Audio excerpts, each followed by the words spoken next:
Hello, I'm One of These Days Football, and welcome back to our A-League Fantasy 2023-2024 season video. This is the second game week. First game week went really well for me. If you could remember my team, Nick Ansell obviously front and centre because he performed so well, high scoring player of the game week. I think only owned by about 2% of the player base, so really good to have him on my team.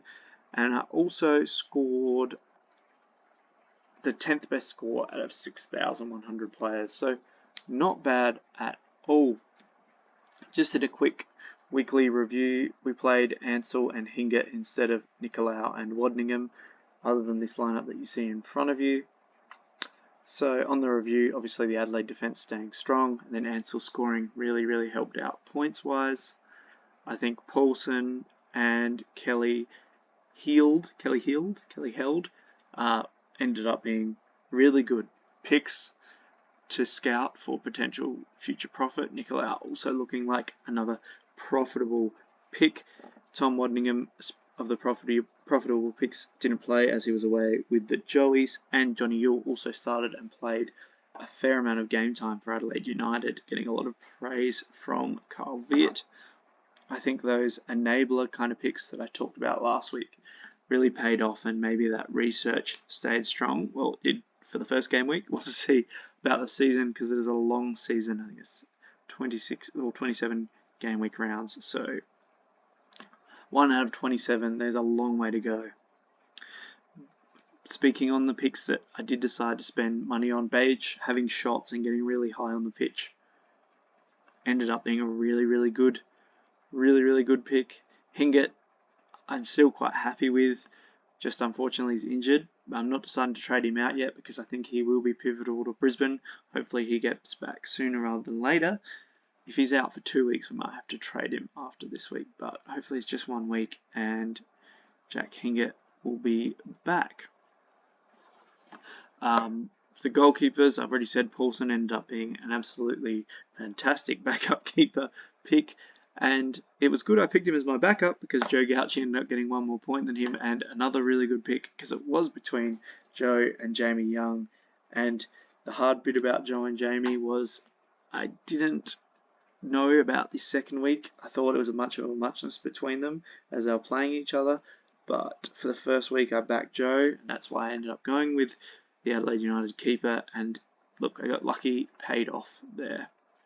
Ansell obviously paid off huge, highest scoring player of the game week. Nicolau and the other young defenders, again, did me well for the first game week. Now, moving on to the midfield, Lachie Wales, I think I said in the previous game week, and to start the season off, you really have to own him. I think he proved himself there for that kind of low price, playing as a starting 9 for Western United out of position is just, it's way too undervalued right now. I think Arslan looks, as I said, a tier above of everyone else in the A-League. That goal was incredible. The 2 midfielders that I'm not sure about are Kariev and Davila. Now Davila, I'm not sure. I still think having a MacArthur attacking player is good.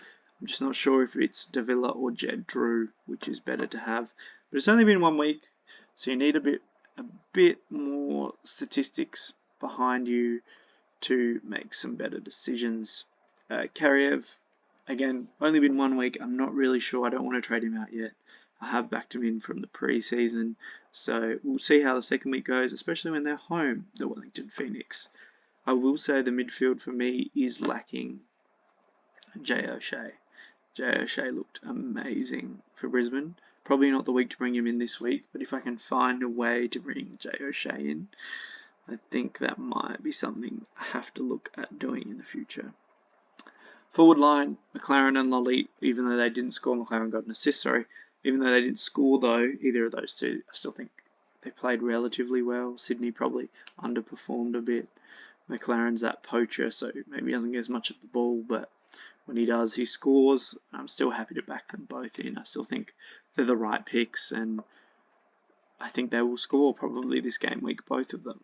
And Wadningham obviously was away with the Joeys, so we didn't get to see him. But as you can see from this lineup here, we're going with the Special A-League 2-5-3 formation that we are allowed to do. So the reason behind that is I wanted to play all 3 strikers, I wanted to play all 5 midfielders, and I had hell no idea what defenders to play. So I figured let's just take the decision away from myself and play the least amount of them and everyone else, because I think there will be lots of goals this week and I have no idea about clean sheets other than if I had a Melbourne Victory player and a MacArthur player, I would go with those. I do have one of those, I have a MacArthur player, so he's playing. So, as I said, I think play all your strikers, all my forwards, all my midfielders this week. It just looks like goals. Goalkeepers, it was a hard choice. It was honestly a really hard choice. I'm not sure what's going to happen in that Wellington-Perth game, but I just think it's right to start Joe. I spent all the money on him. Probably don't get freaked out over 1 week. Back consistency, back the keeper that could potentially be Australia's next starting goalkeeper for the Socceroos. Back him in, I think, and keep him starting for now. And the reason Beich is starting this game as the other defender is realistically because he's the most attacking of the other 4. And at some point this year, I think he's going to score 2 or 3 goals. And you kind of have to play him if you think he's going to score those goals. From defense, get major points. So I think even look, if he gets 2, I still think he has the highest ceiling of all the defenders that I have available. And I don't really want to rush into making a change just yet, as I don't really have enough data or idea about what's going to change between teams. So I think he's just the best to play. So the team has kind of picked itself this week. Hopefully we can score well again. The only crazy thing I am doing is I am again captaining Joe Lolley, and that is only because I think Adelaide are going to do the business on Melbourne City, which is a huge shout, I know. But I also think Sydney are going to score more than 1 goal in Brisbane. So again, that's why I have back Joe Lolley. If you've seen my tips video, you'll know on those decisions that I made. If they're wrong, they're wrong, but that's just what I think is going to happen. So to be congruent with that, I think these are the best decisions.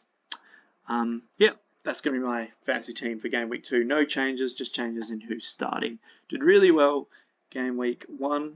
Let's see if we can keep it going. Alright, I've been One of These Days Football. Hopefully I can stay well ranked and giving you good tips, not terrible tips about Fantasy A-League. Anyway, have a lovely week. Bye.